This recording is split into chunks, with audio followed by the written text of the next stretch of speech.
2002 के गुजरात दंगों को नरेंद्र मोदी ने जानबूझकर नहीं भड़कने दिया था और रोकने की असरदार कोशिश नहीं की थी।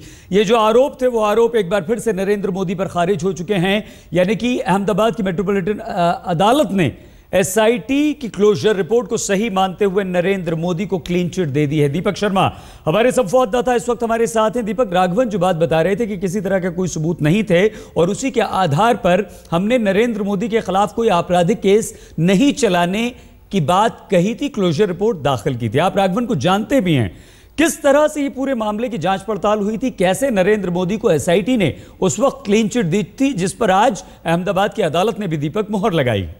देखिए, राघवन सीबीआई के डायरेक्टर थे और उनसे लगातार मिलना होता रहा है मेरा। जिस वक्त एसआईटी के वो चीफ थे तब भी उनसे मुलाकात हुई थी और यही सवाल पूछे गए थे कि क्या नरेंद्र मोदी पर जो आरोप लग रहे हैं उसके बारे में कोई साक्ष्य संकेत मिल रहा है। राघवन, जिनको केंद्रीय गृह मंत्रालय के अधिकारी उन्हीं के कहने पर दिए गए थे, उनका उस वक्त कहना था कि सारे पहलुओं की जांच हो रही है।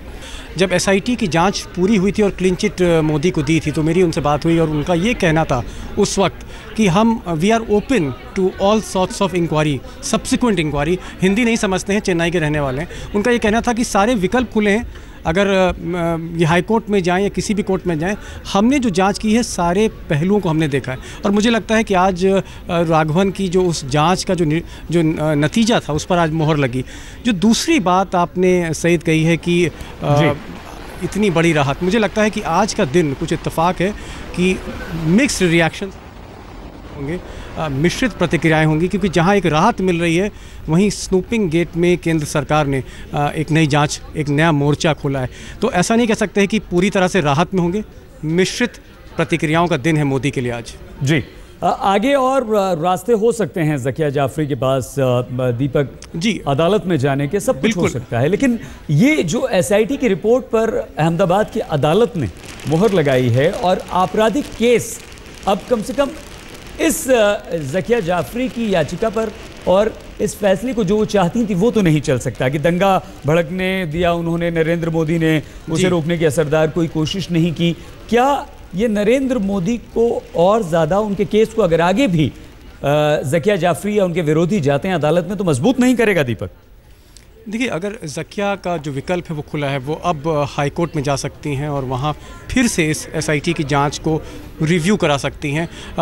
लेकिन मेरा मानना है कि एसआईटी ने एक बार अपनी जो जांच दी, एक चीज़ मैं कहना चाहूँगा कि आर.के. राघवन जो हैं वो तमिलनाडु काडर के हैं, सीबीआई के डायरेक्टर रहे और जो टीम उनके साथ लगी थी वो केंद्रीय गृह मंत्रालय की टीम थी। वो कोई उसमें गुजरात के अधिकारी नहीं थे, तो निष्पक्षता थी उसमें। और आज क्योंकि अदालत ने भी मोहर लगाई है तो जाहिर तौर पर राघवन की साख भी एक तरफ जुड़ गई है इस पूरे मामले में। लेकिन अगर हाईकोर्ट में ये मामला जाता है और कोई नया बिंदु सामने आता है, कोई नई गवाही सामने आती, तो हो सकता है कि फिर से मुसीबत में पड़े, लेकिन ऐसा लगता नहीं। एक चीज़ और आपने कही कि क्या क्रिमिनल ऑफेंस, क्या आपराधिक मुकदमा अब नरेंद्र मोदी पे किसी और मामले में दर्ज होगा, तो मुझे फ़िलहाल नहीं लगता। सही एक चीज़ बताना चाहूँगा आपको और दर्शकों को कि ये एकलौता ऐसा मामला था जहां नरेंद्र मोदी बतौर मुख्यमंत्री सीधे सीधे फंस रहे थे। उनको सीधे तौर पर आरोपी बनाया जा रहा था और ये कहा जा रहा था कि उनकी लापरवाही की वजह से यहाँ पर हिंसा हुई और एहसान जाफरी की मौत हुई उसमें। जब एसआईटी ने जाँच रिपोर्ट क्लोज कर दी, क्लोजर रिपोर्ट दी, क्लीन चिट दी मोदी को, उस वक्त अगर आपको याद होगा कि सद्भावना मिशन पर निकले थे और पहली बार अल्पसंख्यकों तो पहुंचने की मोदी ने कोशिश की। मोदी उस वक्त राजनीति को बदलना चाह रहे थे एसआईटी क्लोजर रिपोर्ट के बाद। लेकिन तब ज़किया ने कहा था कि कहीं ना कहीं जो मटीरियल एविडेंस है, जो डॉक्यूमेंट्री एविडेंस है, जो गवाही हैं, जो विटनेसेस के टेस्टिमोनियल हैं, उनको अनदेखा किया गया। और अदालत ने अब अदालत को चाहिए कि उस मटेरियल एविडेंस को, उस टेस्टिमोनीज को, उस गवाही को जिसको एसआईटी ने अनदेखा किया, उसको अदालत जांचे और परखे। तब ऐसा लगा था कि मोदी पर फिर एक मुसीबत का पहाड़ टूटा है। लेकिन अब जबकि अदालत ने मान लिया है कि कहीं ना कहीं जांच सही थी, मुझे लगता है कि ज़किया जिस शिद्दत के साथ पैरवी कर रही हैं इस मुकदमे की, वो जाहिर तौर पर हाईकोर्ट जाएंगी और फिर ये मामला इतनी जल्दी बंद होने वाला नहीं है।